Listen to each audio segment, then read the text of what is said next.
Today is November 9th. I am here at the Wellness Center. So what is your name? My name's Teresa Lord Stout, and I'm the Executive Director of the Wellness Center, and I'm here with my longtime nurse and friend, Cindy Perillo. Good morning. All right, so during COVID-19, I know a lot of things went wrong. School was shut down, businesses shut down. I know how the cases spiked and how it made medical practice really hard. What were some of the changes that you went from before COVID to during COVID during the time here at Center? Well, let's see, there were so many changes. For a while in the beginning, everything was remote. For all intents and purposes, the campus was shut down. We were still here, but everything went remote, as some people will remember. Businesses, schools. Interestingly, Centenary didn't miss a day of classes. They were very proud in the fact that they were able to quickly transition to a remote format. But we were here. So during that time, we were trying to keep track of how many cases were out in the community. But when it really became difficult was when school reopened, and then we had COVID on campus. And so, as I was mentioning to you before, there were some times where, for example, after Christmas holiday break, students weren't allowed to come back on campus until they got a COVID test. So that winter, I think Cindy and I, with a handful of volunteers, tested every single resident, which was probably about, at the time, 400 or 500 students. And if they tested positive, they weren't allowed to come back. We also had testing outside, which is how we started. We went inside after a while, but before that, we tested outside. We got tents and lined students up and tested them after breaks. Yeah. Then we had, once the vaccine came, then at some point we made the vaccine mandatory. People could still get a religious or a conscientious exemption or a medical exemption, but the vaccine was mandatory at the time, which was difficult because we thought that it was the best move to keep our campus safe. If you remember, before the vaccine came out, there were many people who were dying of COVID and were extremely ill on ventilators, had long-term sequelae to the disease. But still, there was a lot of resistance to making the vaccine mandatory. It became extremely political. People were very angry with us, particularly for having to enforce that mandate. So it became kind of ugly at points in time. Yeah, I know in the world I was seeing the news how people were quitting jobs or getting fired because they weren't getting vaccines. They just weren't going to do it. It was definitely a time where people were getting a lot of angry, very angry. And in the beginning, we don't do this now, but in the beginning, if you had a COVID positive case, you not only had to isolate the positive case, it was 14 days back then. 14 days, yes.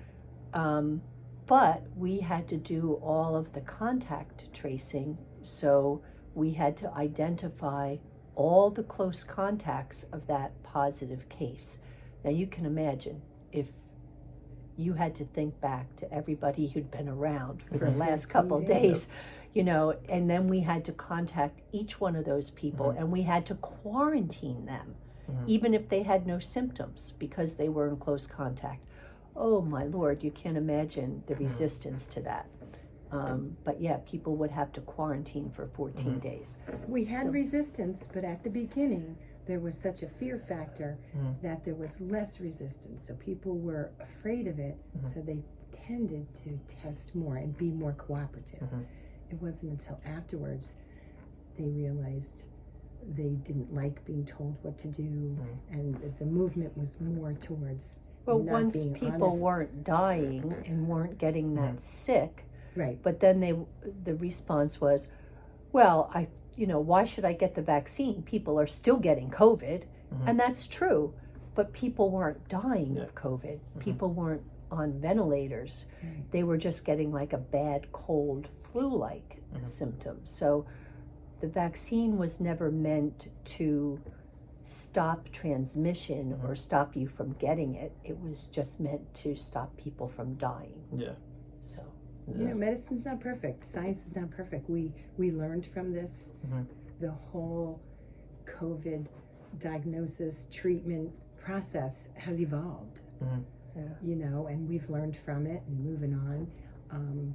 But things have changed in the meantime, and I think we've all grown and kept our community and campus safe as a result of herd immunity, and we're proud to have kept everybody safe with all our, protocols that we had to enforce.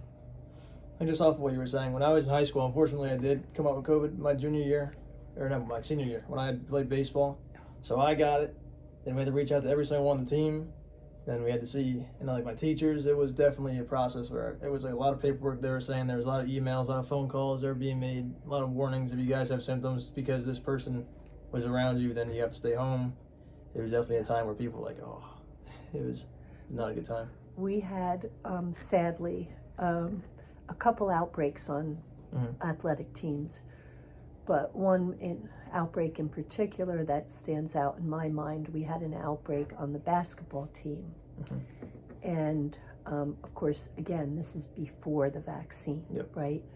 So one of the young men on the basketball team got COVID, went home, gave his father COVID, and his father died.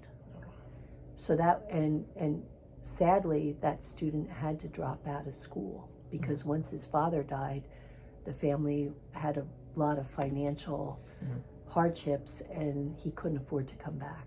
Yeah. So, I mean, that was a really sad time for that kid and for the whole team. It was awful.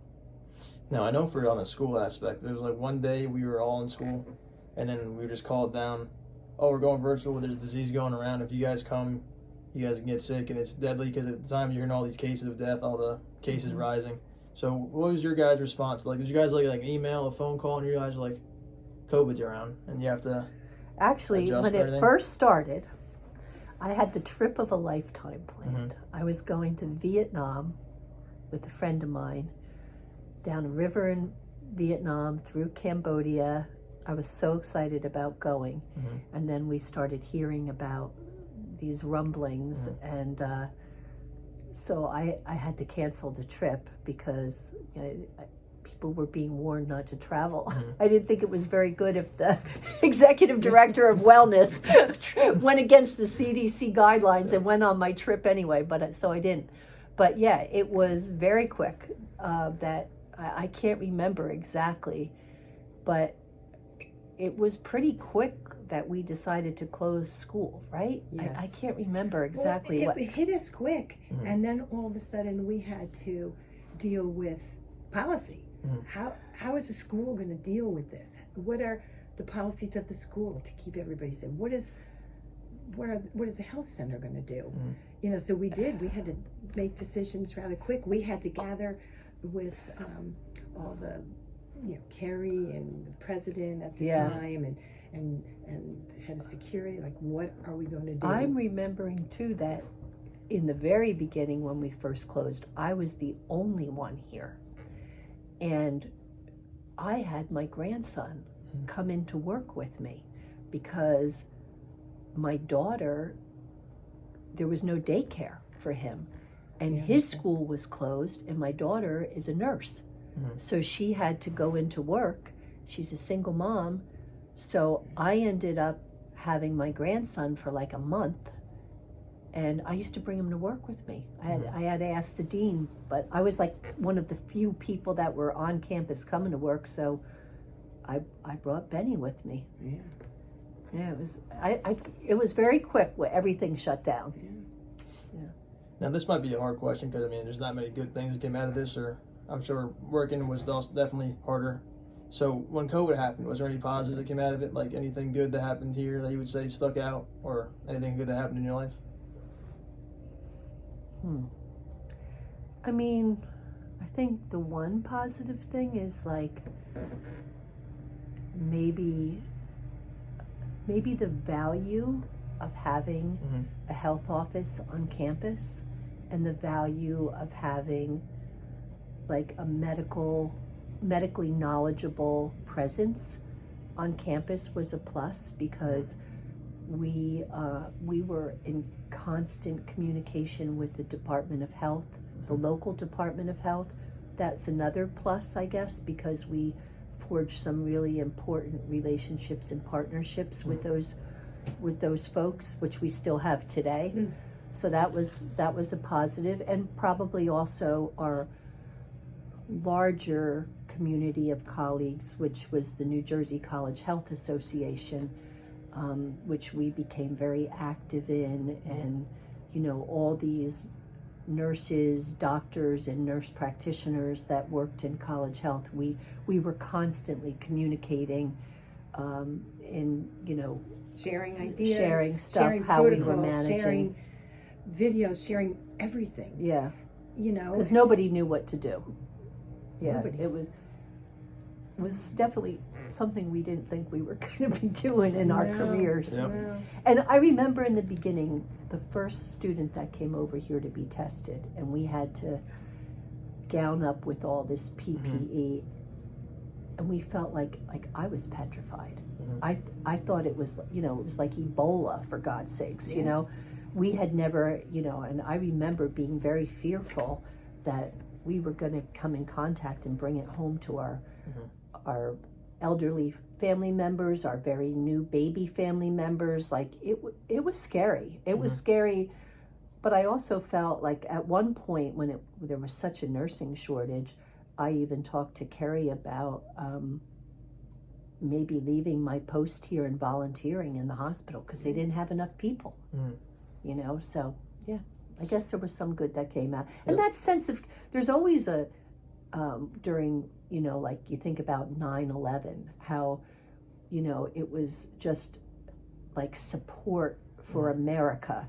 And there was no Democrat and Republican. It was, we are Americans. And it was kind of the same thing with COVID, right? It was a crisis, different kind of crisis, but we all did come together.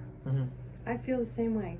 I, as a nurse and as a person, I am so proud of us as a nation, as people.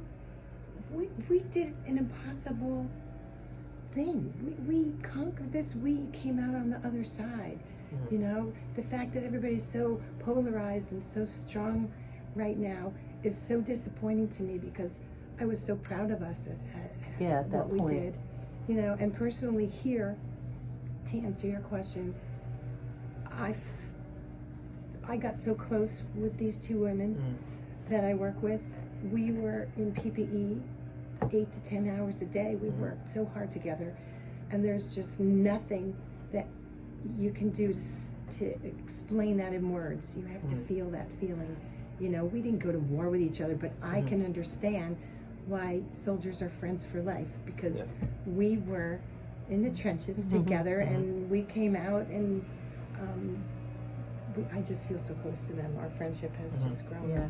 We're very tight group. And I would say another positive. I mean, the medical side, nurses, doctors, everyone was already appreciated, but after having this happen, all these, like, I know long hour shifts or people working 24 hours, they didn't have time to go home. After people seeing how much work they were putting in to keep the world safe and make people feel better, and that was all something that I'm sure was a positive. How there's more appreciation than they Healthcare possibly had workers before. were heroes. Yep, they were heroes. Yeah, so that was nice. Yeah, luckily at the end of the day, I could go home and put the news on and see people banging on the top of their roofs in the city and playing their instruments for people. It was 'Cause very we nice. really yeah. didn't get it so much here, but we Yeah. did see it on the outside. So that Yep. was nice. So now, what were some hard times and like negative things that happened like here during COVID? I know you mentioned before when we were talking how winter you got the doors wide open, so you have ventilation, but you were freezing at the same time. We didn't like our jobs too much. No. I mean, we were physically uncomfortable. We were like wearing all this heavy stuff. Our faces would be indented. It was hard to breathe. Like I found that I always had my mouth open under the mask, and then like your jaw would actually ache by the end of the day because you had your mouth open, and we were freezing because it was mostly in the winter time, and we had all the doors open for ventilation. We had some very wonderful patients and family members, but we had some really rotten ones. I remember one day in the Black Box Theater, we were testing over there, and a student like screamed at me, used profanity. Oh, it was awful. Remember that? Profanity coming Yeah, through. we had parents Yes. screaming at us that, you know, my son lost his basketball season because you quarantined him for 14 days, and you know, They lost their senior year. Now they're losing their, in high school. Now they're losing people their were freshman angry, year and in sometimes we were college. the butt of that anger. Yes. And then when the vaccine became mandatory, and then, you know, it became very political, we had people screaming at us, you can't mandate. Plus we had the physical constraints too. Like we had to test a lot of people. For example, one person from the basketball team says, I have symptoms. So then instantly, if he's a positive person, then we have to call right then. I don't care if it's 1 o'clock in the afternoon or 4:30 in the afternoon. We had to call the rest of the basketball team at the time. They would line up, and so we would work long hours, continue to contact trace, test these students. It was hard in that respect. And then basketball, cold season, right? Students would come over in their shorts and flip-flops and then complain that they were cold. So it was very difficult. It was very challenging to deal with all of these different things that you don't even think about. Of course, we couldn't put a basketball team in here at that time. There was 6 feet apart. You stayed 6 feet apart. You stayed under a tent, and then we tried very hard to change that. We had different testing sites. We got permission to test in the Black Box Theater, the gymnasium, the old bookstore space. Yeah. But then, we were like gypsies. We were literally rolling our cart along, hoping things didn't fall off, and because we were loaded with test supplies and PPE and what have you. And rolling over bumps and falling off the curbs, and like we went from here to all these different sites, so it was very, very challenging. Doors open, it was freezing in the gym, freezing in the box, the Black Box Theater. So there was so a many few months challenges there when we had so many testings, and so many people quarantined and isolated. I worked 7 days a week for several months. I mean, not the full day on the weekends, but I would have to come in every weekend to check the lab results, to see who was positive, who we could clear off isolation. It was a nightmare. But so now, after experiencing this, if you what would you do differently that you think would be better than what already had? I think you guys did a great job what you did, and I really appreciate what you guys have done. But do you think there's anything that you could have changed to make it maybe more smooth during the time? Well, our challenge at that point was working with the Department of Health and the school and the parents, and like trying to make a big puzzle fit together so that everyone was happy. So I don't know if we could change that now. I don't think, to say we could, but I really, in my heart of hearts, felt that we did the best we could do. And I don't know that I would change anything, because I think, I really think that our staff did a phenomenal job during a very hard time. So I don't really think I would change anything. We had to do what we had to do, and we did it. Yeah, I think you guys did a great job. If I had to say anything, I would just say people that were coming to take tests, they should not be treating you guys like you guys mentioned. You guys are doing everything you could. You did everything well. We became the enemy for a long time. Yeah. But that was probably the hardest part. That was the hardest part, and and you could sometimes see like parents would be so disrespectful, and then how do you expect their children to be respectful when they weren't respectful? So that was the most frustrating part, when you're working so hard and you're being yelled at. That was hard. But and when you're in medicine, your goal is to do no harm and to make everybody well. And when you have difference in the school's thinking, and you know, the administrative and all the powers that be, it was difficult at that time to work together to get everybody on the same page so that we can make everybody happy. But that was a big challenge at that point. I mean, we all went into, most of us went into nursing and medicine to help people. Like we had that calling kind of thing to help people. So, You know, hope we did. I think we did. Yeah. All right, guys. Thank you so much for your time. You're welcome. You're welcome.